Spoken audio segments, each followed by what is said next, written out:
Hello, my name is Alexandra Lautenschlager, registered dietitian and manager of clinical nutrition informatics at Baptist Easley Hospital. I'm here with Chef Matt Weeks, manager of food and nutrition services, and today we're going to talk about healthy grilling and also food safety for the upcoming summer season. We've decided to pick a recipe that's easy, healthy, and pretty much for everyone and every occasion. We decided to pick grilled fish tacos. Matt, if you want to talk about the ingredients? Yes. First of all, the fish taco is going to be garnished today with coleslaw that we're going to make, and we're going to take a couple steps to reduce the calories, reduce the fat. First step is we're going to choose a mayonnaise that is light. That's one of the things that adds the most amount of calories to your coleslaw or cold salad dishes. So we've got mayonnaise, we've also got sour cream, and again we chose a low-fat, light option. So I'm going to go ahead and add those to just a standard coleslaw, shredded cabbage and carrots, standard coleslaw mix. We've got some fresh cilantro. We actually have what's called cilantro, C-U-L as opposed to C-I-L, and the difference comes from the same plant, it's just a broader leaf. It's going to hold up better in your refrigerator. I think you'll like it. It tastes the same as cilantro, so try that out. What you do, you just chop that, mix all these ingredients up, just like you would any other coleslaw. This is a shot of the finished product. That'll actually be a garnish to our taco. We're going to use that along with some avocado as opposed to lettuce, tomato. Just give it a little different taste. And one thing about the avocado, which just makes it such a unique food, it is a fruit, it's not considered a vegetable. It's low in saturated fat, high in fiber, vitamin K, which is helpful for blood clotting, folate and vitamin E for antioxidants, and of course tissue and cell development. All right, so the next step is going to be to prepare our fish.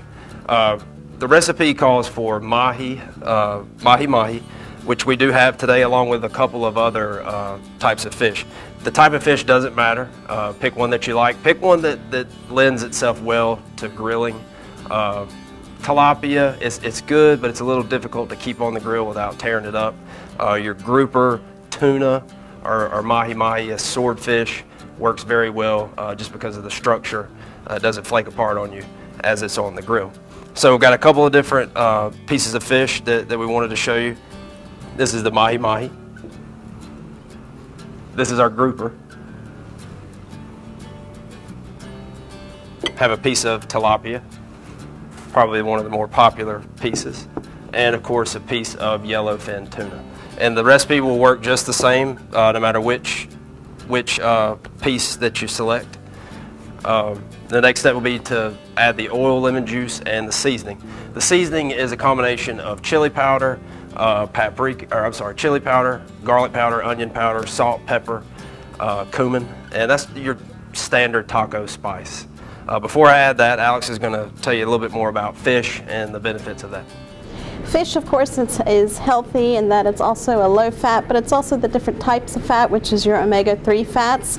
Most of those you will find in your tuna, but fat is also considered a lean meat with the lowest amount of calories as well as fat.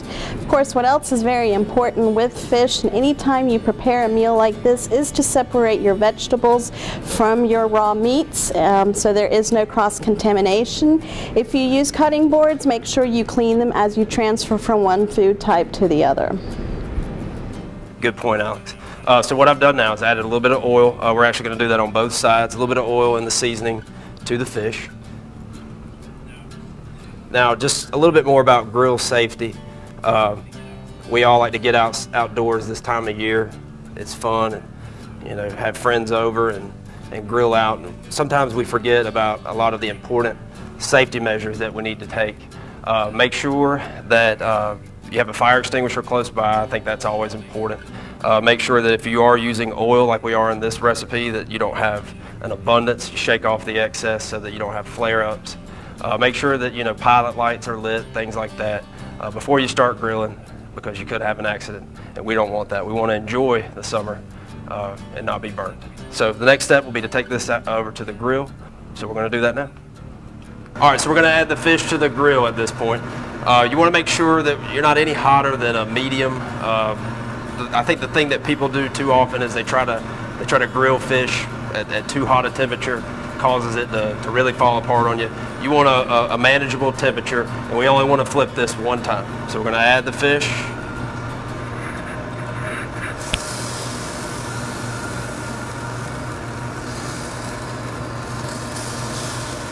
Nice sizzle there, but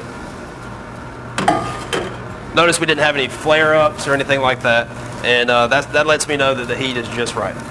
It's approximately 4 to 5 minutes per side. It really all depends on the thickness of the piece of fish. Notice that I've got one that's slightly thicker than the other. That one's going to take a little bit longer to cook. What we're looking for is you're going to notice a change in the color of the flesh along the sides, and once we see that, then we know it's time to flip. Okay, so we're ready to flip, and again, we want to do this one time. You want to be committed to it. Get your spatula in there and just flip it. No hesitation. And that's going to help keep your fish intact. Notice we got the nice grill marks. It's going to have a nice presentation.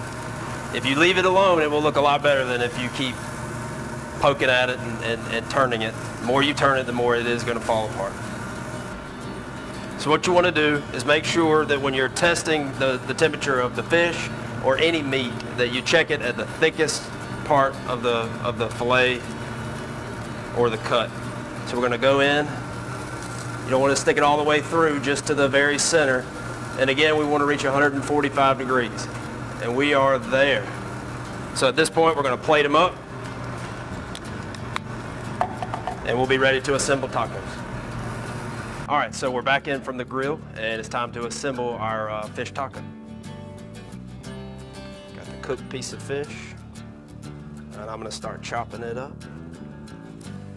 And in the meantime, the recipe calls for corn tortilla for our gluten-free population that have to have that, but you can also use any type of tortilla, wheat or any of the sort, wheat being of course very healthy in that it's high in fiber and not as much refined sugar in it.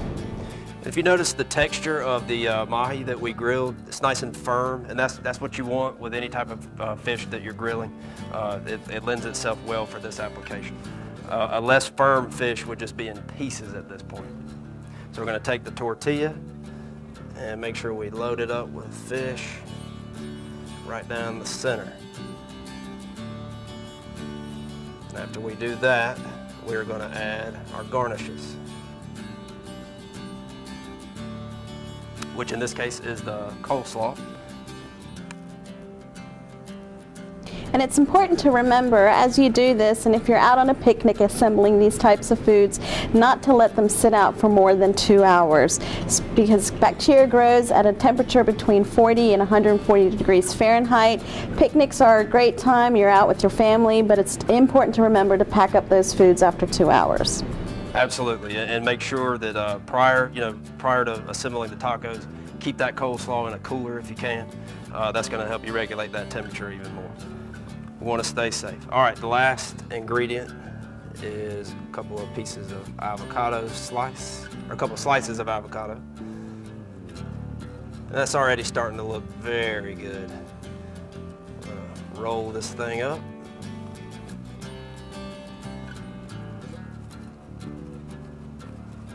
Some other things that you can add to this type of dish is maybe grilling some separate vegetables or even some fruit like pineapple that make great side items and are healthy. And I do believe this is our grilled fish taco.